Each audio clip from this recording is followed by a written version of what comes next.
Greetings, welcome to my presentation of the Athens Community Heart Saver Program. My name is Randy Bush Jr. This assignment is for Columbia Southern University. The class is EMS 4320, which is EMS Systems and Design. Dr. Reiner is the professor, and this is due March 11th, 2025. We go to the second slide, and this is my introduction. Now, we've all heard the phrase that emergencies can happen anywhere at any time, but as healthcare providers, we cannot be everywhere. We need help. We need a community team that can help lend a helping hand to aid their neighbors in their time of need. This proposal aims to introduce a community heart saver program that would increase survivability of those who fall victim to out-of-hospital cardiac arrest. Slide 3 is planning. Planning begins with the partnership with Citizens CPR Foundation. This is a foundation that kind of sets the steps, 12-step program or 3-step program. One such city that used this foundation was the city of Detroit. They established a Heart Saver program and was actually the first large city to be certified. But it all begins with a community assessment, assessing the community for its needs. What are the needs of the community? What do we have? What don't we have? Of course, we have to have local stakeholders. They're an essential asset, and we must strengthen our collaboration with them. And we also need to develop and mobilize community support. Our churches, civic organizations, of course, and community volunteers, both private business, industry. All right, so again, the next slide is planning continued. We're going to assemble the team. These are our those who wish to be instructors and those who wish to be certified. And teams should be dedicated people who represent the community. This is all facets of the community. This should be a diverse team. Diverse members from all sectors of society. Of course, we need our industry partners.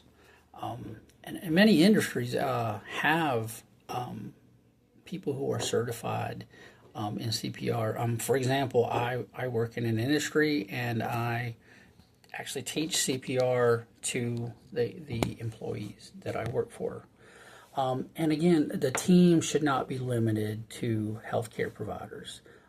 Again, we need people from every walk of life. On the next slide is the planning continued. We're going to begin with training the trainers. Again, these are people who want to teach, people who want to go out into the community and teach. We're going to begin, of course, with our EMS and fire personnel. And then we're going to go into the community and we're going to train and educate the citizens. And we're going to, of course, ensure that 911 operators are trained in telephone-guided CPR. This enables them to help our citizen volunteers to actively give CPR through instruction. And of course, we're going to establish a 911 registry, which when a volunteer would call, when someone calls 911 and a volunteer participates or goes into action, 911 will be able to use this registry to give direction to the closest AED. Our next slide is our proposal. So this is a community outreach program that provides early intervention to people who experience out-of-hospital cardiac arrest. This is going to be an all-volunteer program that's going to train private citizens in CPR. Again, to reiterate, this is citizens from every population, all populations of our community. The purpose of this is, of course, to increase CPR trained providers within the community. And this is also going to increase the number of AED placements. The goal is to have AEDs in all city buildings, including schools, recreation centers, and also have AEDs in industry and small business. All right, so the next slide, of course, proposal, the financial impact. Well, this is going to have a positive public image on shareholders. When shareholders invest in this type of program, the community views them more positively. It creates loyalty to a brand. Also has a positive perception on tourism. People who come to visit our community for our theaters and concert venues and festivals, it kind of gives them a ease of mind, a sort of relaxation that they're in a safe environment. Also, it reduces healthcare costs by increasing survivability. Through our education, through the CPR education, we also teach, the signs of a heart attack, the risk of the heart attack, what risk factor, what can we change to improve our lives. This also provides job opportunities for citizens certified in CPR. Again, I work in private industry, and that looks great on the application. Also, for those who are retired or those who are looking for a second income, sitting, babysitting. Again, this is all helps people to increase their income. And of course, it reduces strain on local EMS.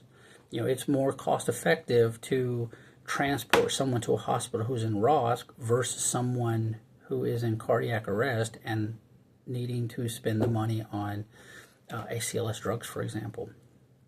All right, next slide. What are the needs for the staff, for those instructors? Well, of course, we need CPR mannequins. Our instructors are going out into the community, and they have to have the tools and resources.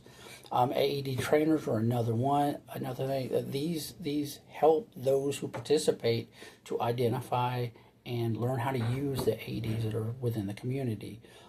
Gloves and other supplies are going to be needed as well. Classroom and training facilities. With our partnerships through churches and other civic organizations, our goal is to be able to use their facilities as well. And of course, training manuals.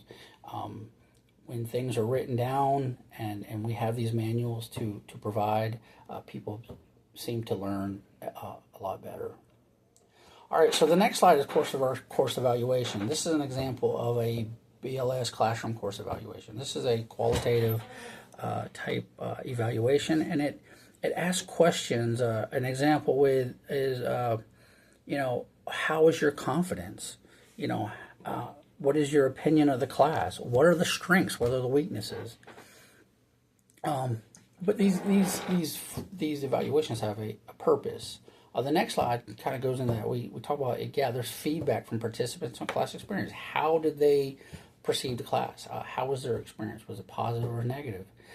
These help measure these measured factors such as it measures factors such as improved confidence, and increased knowledge.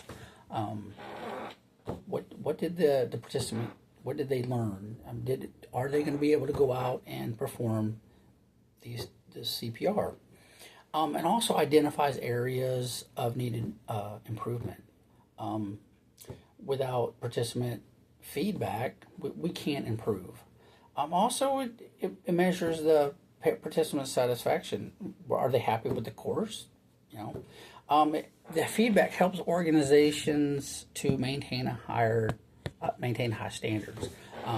The goal again is we're asking volunteers to jump into action and perform life-saving skills, and of course we want that to be a high standard.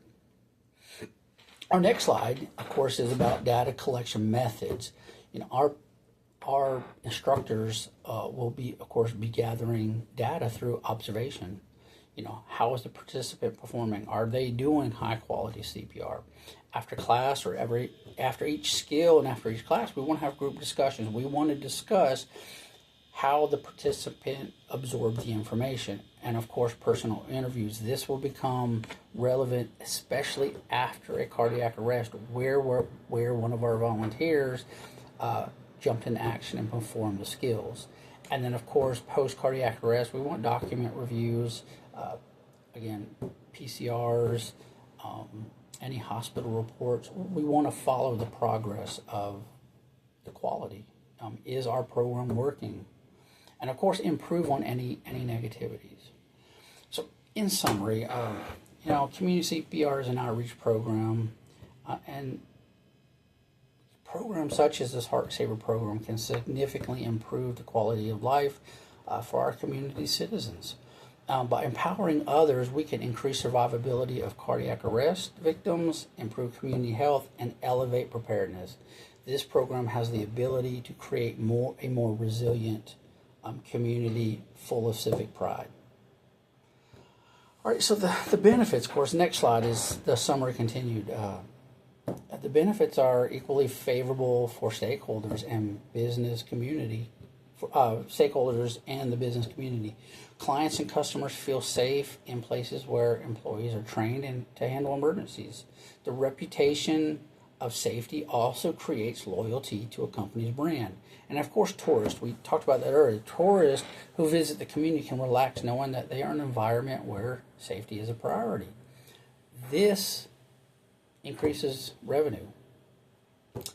The safer the tourist, the more positive outlook they have on our community, the more tourists we came, the more revenue we generate. Training in the company also is also a team building opportunity where employees support each other by focusing on unity and safety. So the next slide, of course, are my list of references, and I also want to bring attention to the appendix. The first notation here is Becoming a Heart Safe Community PETF Guide. I encourage anyone who views this to please look at this link, look at the program, all the steps to become a heart safe community. I thank you for this time, and I hope that this presentation encourages others to look into creating a heart safe community. Thank you. Thank you for your time.